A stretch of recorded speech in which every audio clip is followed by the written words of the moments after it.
Si nadie nos enseña a movernos, ¿cómo aprendemos a hacerlo? ¿Cómo un bebé aprende a caminar sin que nadie le enseñe? ¿Y cómo es que un adulto puede hacer esos movimientos tan complejos de una manera tan natural? Cuando vemos a una persona caminar o correr, parece algo natural, como si siempre hubiera sido así. Pero en realidad nadie nace sabiendo moverse de esa manera. Todos pasamos por un proceso. Primero nos aprendemos a dar la vuelta, luego a sentarnos, luego gatear y finalmente a caminar. Y todo esto ocurre sin que nadie nos enseñe. Nuestros papás no nos dan ejemplos de cómo gatear y aún así lo aprendemos a hacer. Un bebé en la mayoría de los casos no necesita clases para aprender a caminar. Y aquí es donde nace la pregunta. ¿Cómo se generan estos movimientos tan complejos desde el inicio de la vida?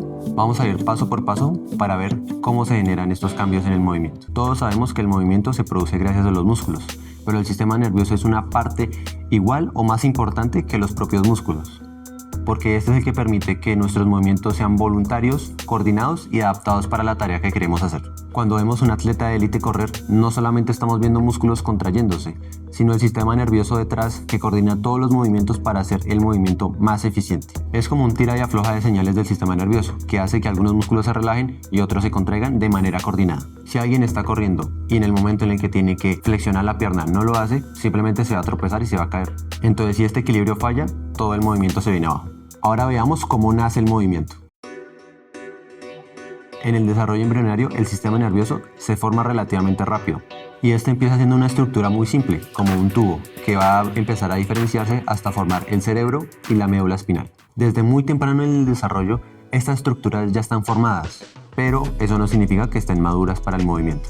Cuando nos referimos a un sistema nervioso inmaduro, no nos referimos a que esté incompleto. De hecho, en estas primeras fases del desarrollo es el momento en el que más neuronas tenemos. Estas son muchas más de las que realmente vamos a usar, porque en el sistema nervioso no importa tanto la cantidad de neuronas que tengamos, sino la disposición y las conexiones que hagan entre ellas. Podemos verlo con un ejemplo muy sencillo. El sistema nervioso es una fábrica y las neuronas son los trabajadores. El sistema nervioso es una fábrica que antes de abrir se fabricó sus propios trabajadores, porque luego no va a poder contratar neuronas de otro sitio, y por eso, para asegurarse de que todo le salga bien, genera muchísimos más trabajadores de los que necesita. Al momento de fabricar estos trabajadores, estos ya vienen predefinidos para una tarea específica y en un área en concreto. Ellas saben qué tipo de trabajo tienen que hacer, pero no con quién tienen que trabajar.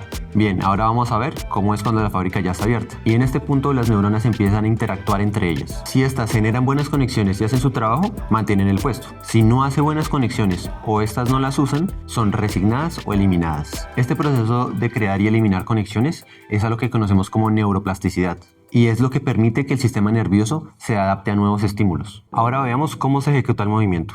Vamos a hacerlo de manera muy simplificada en dos estructuras: el cerebro, especialmente la corteza cerebral, y la médula espinal. El cerebro va a ser el encargado de los movimientos voluntarios. Cuando alguien está pensando 1, 2, 3, cha, cha, cha para bailar, el cerebro es el que está organizando todos esos movimientos para que se ejecuten de manera correcta. Por otro lado, tenemos a la médula espinal, que se encarga de varias funciones. Una de ellas es comunicar lo que pasa en el cuerpo al cerebro y que el cerebro le diga al cuerpo lo que tiene que hacer.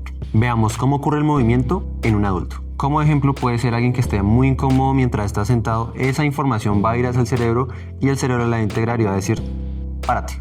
Entonces, esa información va a volver y él va a ejecutar el movimiento. A esto se le conoce como un movimiento voluntario, porque este recibe un estímulo del cuerpo, el cerebro tiene tiempo de integrarlo y de enviar una respuesta y luego de ejecutarla. Ahora, ¿qué pasa en el caso de los bebés? Como ya habíamos dicho antes, el niño ya tiene todas estas estructuras formadas, pero no son maduras. ¿Esto qué conlleva? Que el niño igualmente va a recibir un estímulo, ese estímulo va a llegar a la médula, pero se va a devolver en forma de respuesta refleja. En este caso, el adulto podía decidir si pararse o no para dejar de estar incómodo, pero en este caso, como no hay integración de la corteza cerebral, el niño no tiene posibilidades de decidir de manera voluntaria qué movimiento es el que quiere hacer, sino simplemente se devuelve de manera automática. Entonces, con esta base, ¿cómo pasamos de un movimiento involuntario a uno voluntario? Si lo vemos en perspectiva, básicamente la médula está dando respuesta a los estímulos que tiene el niño mientras el cerebro se organiza. A medida que el niño crece, las estructuras superiores se organizan y esta pasa a hacerse cargo de los estímulos y de las respuestas que tiene el niño. Esta respuesta no desaparece, sino que es controlada por un sistema superior. A este proceso, por el que las estructuras superiores ahora se hacen cargo de las respuestas y de los estímulos, se llama integración refleja. Ahora veámoslo con un ejemplo. Uno de los reflejos más conocidos es el de presión palmar. Básicamente, si yo le hago presión en la palma de la mano a un niño, Este lo que va a hacer es cerrar la mano. En este caso, el estímulo sería que yo le pusiera el dedo en la mano al niño, el estímulo llegaría a la médula y se volvería en forma de que cierra la mano. A medida que el niño crece, yo espero que las estructuras superiores regulen ese reflejo. Cuando el niño ya tiene 1 año, yo no espero que yo le presione la mano y me siga apretando el dedo. Yo espero que las estructuras lo regulen. Pero esto no significa que el niño perdió la capacidad de cerrar la mano, simplemente que ahora lo puede hacer de manera voluntaria. La vía que sigue dando el estímulo de cerrar la mano es técnicamente la misma y ahora pasa a estar regulada por la corteza cerebral, que le permite hacer este mismo movimiento pero de manera voluntaria. Por eso es que también en ciertos casos, cuando esta desconexión se da, los reflejos vuelven a aparecer de manera patológica. Pero eso es tema para otro video. En etapas tempranas, estos reflejos son los que predominan el movimiento, pero a medida que se organizan, estos tienen que ser modulados por estructuras superiores. Ese proceso de integración permite que el movimiento deje de ser un acto reflejo y se vuelva en algo voluntario. Pero todo esto ocurre no solamente porque el tiempo pasa, ocurre porque el sistema nervioso interactúa con el entorno, porque recibe estímulos, porque se mueve, porque experimenta. Esta experiencia es la que permite que las conexiones se fortalezcan o se eliminen. Y una cosa muy interesante es que el cerebro no aprende igual todo el tiempo. Existen etapas en las que es especialmente sensible a ciertos estímulos. Son momentos en los que necesita información específica para poder organizar el sistema. Si volvemos al ejemplo de la fábrica, hay momentos en los que ciertas áreas ya van a estar listas para empezar a trabajar. Es como un equipo de trabajo que se desarrolló antes que el resto y ahora lo que necesita es estímulo. Si en ese preciso momento llegan los estímulos adecuados, las conexiones se reorganizan y el sistema funciona perfecto. Y si este estímulo no llega, las neuronas no saben con quién conectarse y no se organizan de la misma manera. Puede que sea un sistema que ya está preparado para trabajar, pero si no le llega el estímulo, las redes no se van a usar y el cuerpo lo que va a determinar es que no las necesita. Fuera de estos momentos, el sistema puede seguir aprendiendo, pero no con la misma facilidad del principio. Es como si la fábrica se empezó a organizar mal desde el principio, ahora se puede organizar mejor, pero es más complicado. A estos periodos de tiempo se les llaman periodos sensibles. ¿Y cómo podemos ver esto claramente? Con un experimento.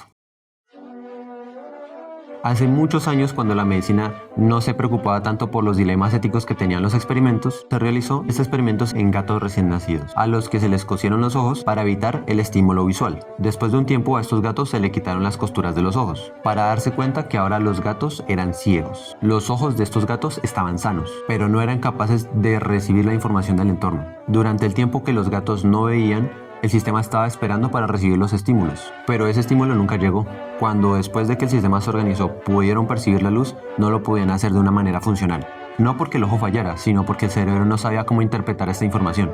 Las conexiones que se tenían que formar en ese momento no se formaron.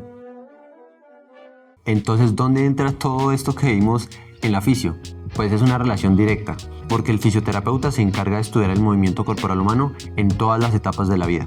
Y para entenderla, hay que ver cómo se construye desde el principio, no solamente ver los movimientos complejos que puede realizar un adulto. Ahí es donde la integración sobre todo esto de los reflejos es muy importante. El fisioterapeuta es el que tiene que analizar cómo se está madurando ese sistema de movimiento, si los reflejos están apareciendo en el momento adecuado, si se están integrando cuando corresponde o si persisten cuando ya no debería, porque al final el fisioterapeuta no debe imponer el movimiento, sino que debe facilitar las condiciones para que el sistema nervioso pueda construir el movimiento de la mejor manera posible. Por eso el movimiento no es algo que simplemente aparece, sino que este es el resultado de un sistema nervioso que se forma, se organiza y se reajusta con la experiencia. El fisioterapeuta no solamente trabaja con movimientos, trabaja con el momento en el que el sistema nervioso está preparado para aprenderlos. Bueno, y eso es todo. Espero que les haya gustado, que hayan aprendido mucho sobre cómo se desarrolla el movimiento.